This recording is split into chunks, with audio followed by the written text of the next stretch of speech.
Ready to get started now. My name is Laura Dulce. I'm the Executive Director of the Kennebunk-Kennebunkport-Arundel Chamber, and I want to thank you all for joining us here this afternoon. I want to especially thank Chris Cluff, the owner of Paper Trails here in Kennebunk as well as in Brunswick, for being here today. Chris has become a real expert for us that we're so lucky to have in our community, someone to rely on for information on PPP and different tax programs. And today to talk about navigating your way through the new business grant program that the state has. So I'd like to turn it over to Chris, and I think he's got some good information to show you. Thank you, Chris. Alrighty, let's see if I can get this loaded up.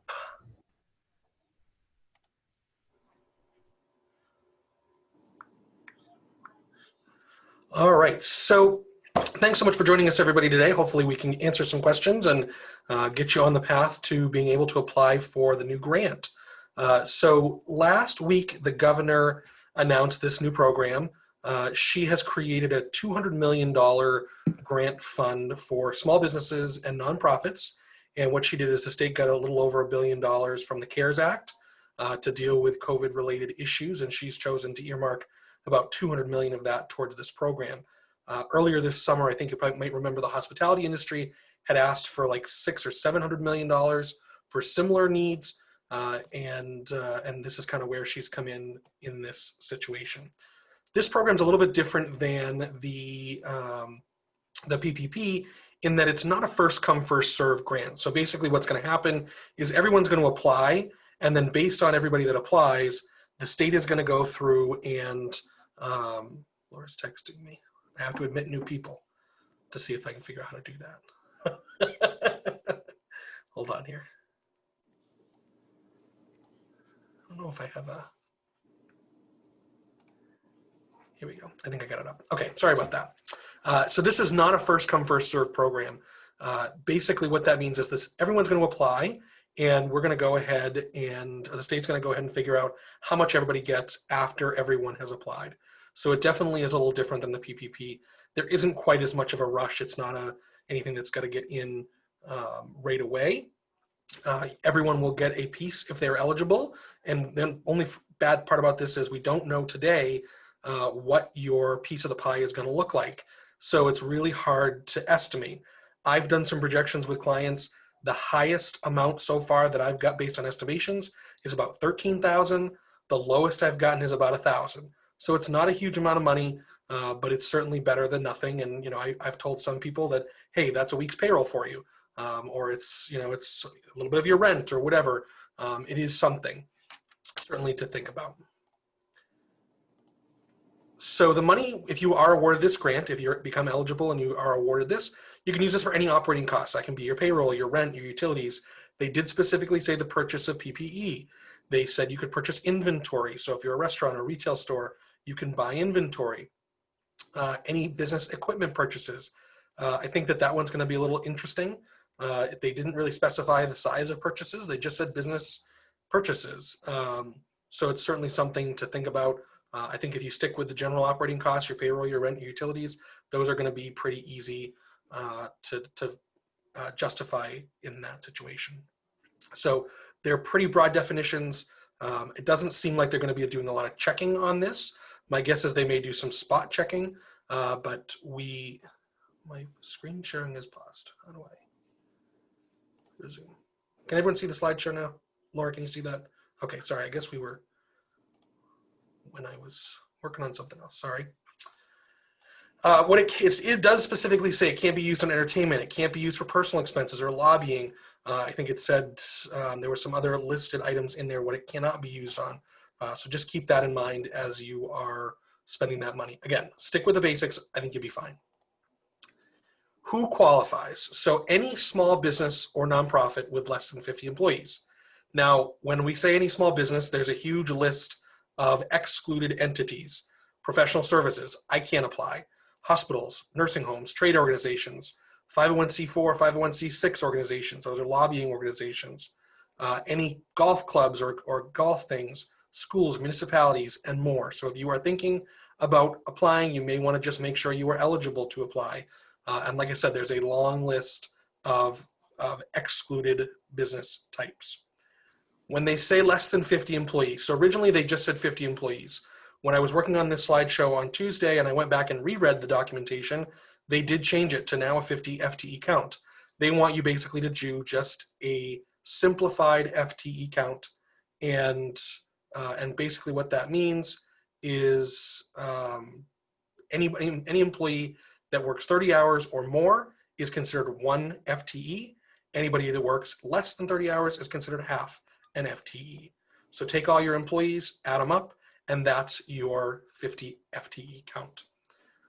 With that, it does apply to common ownership. So if you own two businesses, you can't be over that 50 number for both businesses. So keep that in mind. If you own two restaurants or two retail stores or whatever, you want to make sure that you are not going over that 50 number.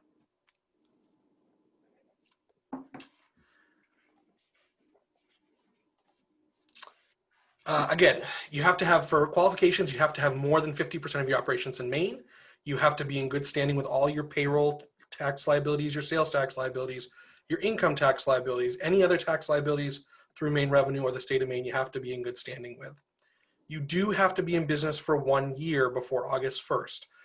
So if you're a new business, you just started in January, you unfortunately don't qualify for this either. You cannot be in bankruptcy or you cannot have stopped operating your business. So if you didn't make it and you had to stop or close your business, unfortunately, this program isn't for you either. And lastly, you have to be in compliance with all the COVID-19 orders and state rules put out by the state. I applied for one of these yesterday for a client, and it's just a certification. They're not asking for any justification, but you just check the box saying, yes, I have been in compliance. The timeline for this is tight, so all applications do have to be completed and submitted no later than basically midnight on September 9th. There is some stuff you have to get together and get ready to go, so don't wait until the last minute. There are some things that you may have to apply for in advance, like a DUNS number, which we'll get to in just a second. And again, once those applications have been received on the 9th, they're going to start probably checking everything and start dividing the grant money evenly. They're going to announce the grant amounts to everybody on September 30th. They basically said they're going to distribute it through the 6 area economic committees, and that's how they'll manage that. And then they'll be dispersed shortly after September 30th. We don't know how that will be, but they did say they were sending a check. So I would assume it's going to take them a week or two to get that all straightened out as well. So hopefully by the beginning of October, you'll have some relief just going into Columbus Day when things start to slow down for most of the folks in this area. So before you apply, you want to get yourself ready. There's a lot of information you need to know. Most of it you probably will know right off the top of your head, but certainly something to get yourself organized. The first, you're going to need all your basic business information and owner information, name, address, social security number, business tax ID, and so forth. Hopefully you know most of that. You need to have a DUNS number, and this is a Dun & Bradstreet number. This is pretty traditional. If you're applying for any state or federal grant, you need a DUNS number. Or if you've ever had an SBA loan, you probably have a DUNS number. Because anytime you've participated in some sort of federal or state program, you need a DUNS number. If you do not have one, you want to get one quick. They say it can take up to 7 days to get a DUNS number. So you want to get on that pretty quickly. Pull together your tax returns. I originally thought they were going to make you upload these, but like I said, I did one yesterday. They're not requiring you to upload this documentation, but it'll be easiest to have your tax returns. They tell you exactly what box and line on your tax return to look at to get the numbers that they want. So you're going to need 2017, 2018, and 2019 tax returns. If you look at those, it basically says we want to see your total income, we want to see your total expenses, and your depreciation for those 3 years. If you didn't open until 2019, for example, you don't have to fill in obviously 2017 and 2018. All you have to do is leave those blank, put the only year that you have, and that's what they'll use. You probably also want to have your profit and loss for the same years out of QuickBooks as an additional reference. Those will be pretty easy to run. Same thing, you will also need a P&L for January to June of 2020. That's how they'll determine your loss for this year.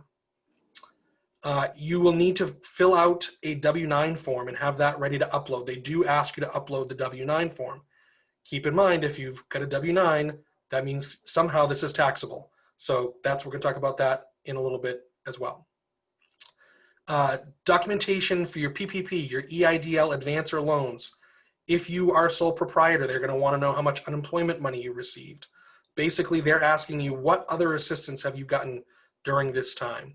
So you want to make sure you know how much of each of these types of assistance you've received. And then you're going to want to think about how much of your business's loss is associated with COVID. And we'll get into that in just a second as well. So this is the question that I've answered the most in the last week. So they are asking you what percentage of your loss is due to COVID. It is not how much your income will be reduced. Hey, I'm down 20% this year. That's not what they're asking you. What they're asking you is, we know you've had a loss for this year, but how much of that loss is attributed to COVID? That's what they're asking you. I would say for most businesses, this is probably 90 to 100%. If, for example, you lost your largest client in January and that was 5% of your sales, then COVID happened. And so really only 95% of your loss that you've incurred this year is associated with COVID, whereas 5% was associated with another factor. So, if you lost 2 employees and your production was down, or you couldn't open your business for whatever reason because you didn't have staff or something like that, that's a non-COVID related incident. So what percentage of your business is down because of COVID? And you will need to just write a quick justification statement to support this estimate. So just think about how you're going to justify that. That DUNS number that we talked about. So you may already have a DUNS number. If you've applied for any federally backed loans or grants or anything like that, you may already have a DUNS number. If you go to this fed.gov.dmb.com, you can search to see if you have a DUNS number. Basically put your business name and address in there, and it'll tell you that, hey, you do have a DUNS number, and they'll email it to you. But don't wait. If you do not have one, you're going to want to go online and get a DUNS number quickly, because it takes about 7 days for them to issue that. They said 3 to 7 days on the website. So make sure you register for that now, because we only have until the 9th to get everything in. You can also call and register over the phone, but I think probably the online form is pretty easy as well. It's going to basically ask you for all your relevant business information, your business name, owner's address, tax ID number, and the like, and they'll assign you with a DUNS number. You may want to run a projection on how much you're going to get. So I've created a template in Excel that Laura sent out as part of the newsletter this week, and I'm happy to send this to anybody that needs it. It is only an estimate, but you can run this to see exactly how much you may be eligible for this year. So I'm going to share this spreadsheet just so you can see what it looks like. All right, so this spreadsheet basically asks you for a lot of the same inputs that we talked about a minute ago. It's going to say, okay, what was your revenue and expenses for each year? And I'm just going to put some basic numbers in here. Put $100,000 in revenue, and we had $90,000 in expenses. Same thing, maybe in 2018, we had 120,000. Oops. We could go 1.2 million if you wanted to. And then we had $110,000 in expenses. 2019, we went up again.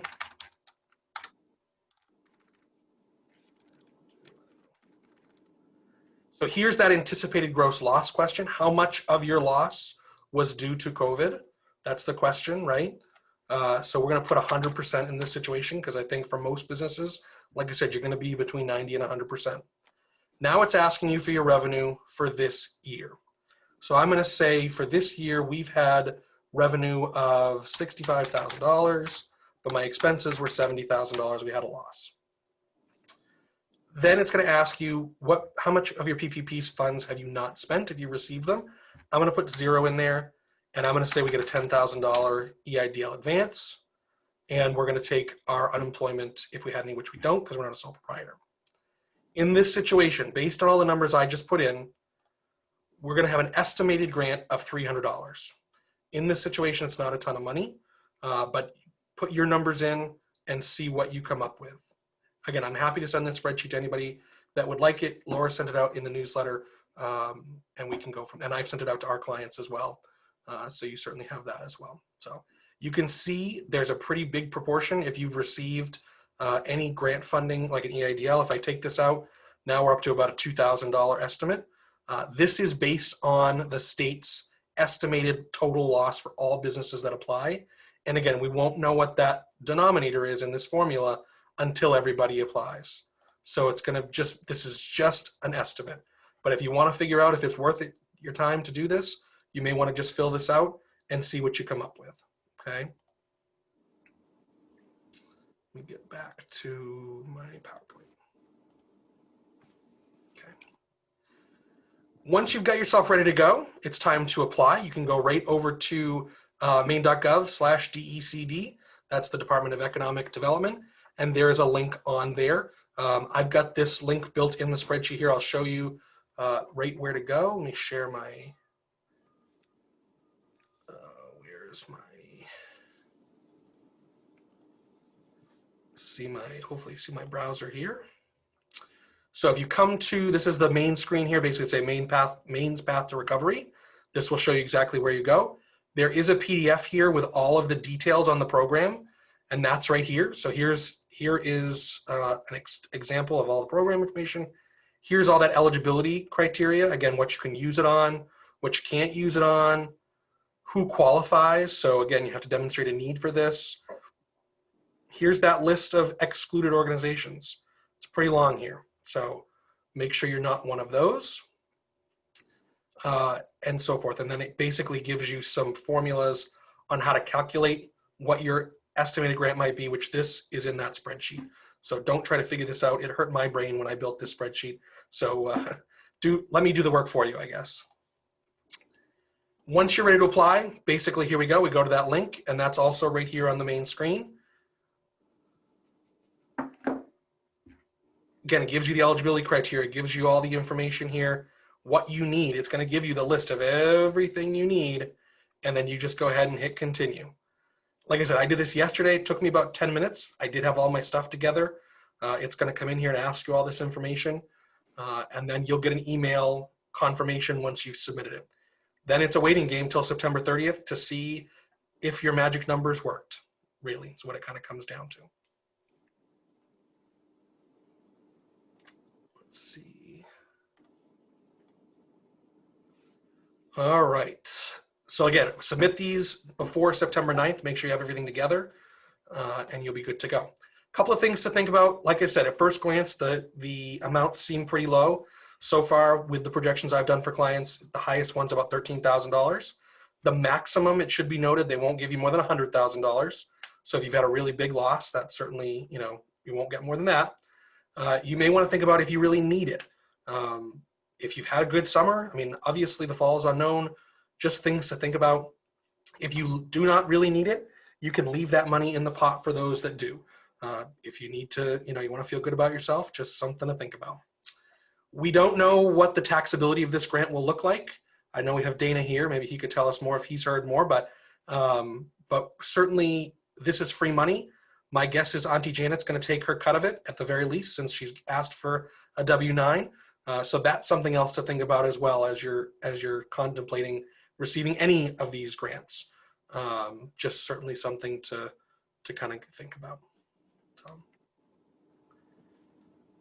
So that's a quick overview of everything of the program. I guess we'll open it up to questions. I don't know if people just unmute themselves or do we have to raise hands, or how do we do that? I think people can unmute themselves if they have a question. Okay.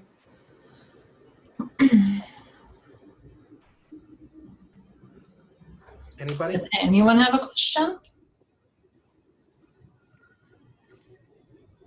I guess I did pretty good then. Yeah, I have to be honest. I thought that 501c6s could qualify, because in their Q&As, it says you can be a for-profit or a nonprofit except 501c6s that lobby. So we don't lobby. So I thought, well, that's great. But I noticed in the other thing you have, it doesn't specifically say only 501c6s that lobby. So I think I'm going to have to check with the DECD on that because their paperwork is conflicting. Yeah, I would just call the commissioner or Yeah. call their staff and see what they say. So. Yeah. But I've taken almost all this information right off the state's website. They do have some pretty good resources out there. Like I said, it took me about 10 minutes to do one of these yesterday. It wasn't too difficult as long as you have everything together. You should be able to punch it in pretty quickly and then wait and see what happens. So, Yep. and like I said, I just put my contact information back up here. So if anyone has questions or needs anything, feel free to reach out to me and I'll be happy to answer any questions directly. So, has anyone looked into this yet or attempted to apply or used Chris's estimator yet? I know we did, and I thought it was kind of fascinating, and I completely misread what percentage of your business. I thought it was looking for a percentage of the profit and clearly didn't get that. So I don't know if anyone else has tried. That's definitely been the biggest question and trying to figure that out. Like I said, for most businesses, I think, the economy was on the upswing. Businesses were doing pretty well. I think COVID kind of put a halt to all of that. So for sure, I would say most of people's losses this year can be attributed to that. So, good. All right. Well, we will log off. And like I said, feel free to, hold on. We got a chat here. Let's see. Oh, no, that's from Laura. Yep. Sorry. That's. Yeah, great. We'll log off. And if anyone has any questions, feel free to reach out to me directly and we'll be happy to help. Well, thank you so much, Chris, again, for giving us this information. And if anyone needs that information on where to get the estimator, and if you didn't get our Monday newsletter, again, Chris has got that for you. But if you have any other questions or any other links you need, you can feel free to reach out to us or reach out to Chris. And best of luck. Sounds great. Thank you so much, everybody.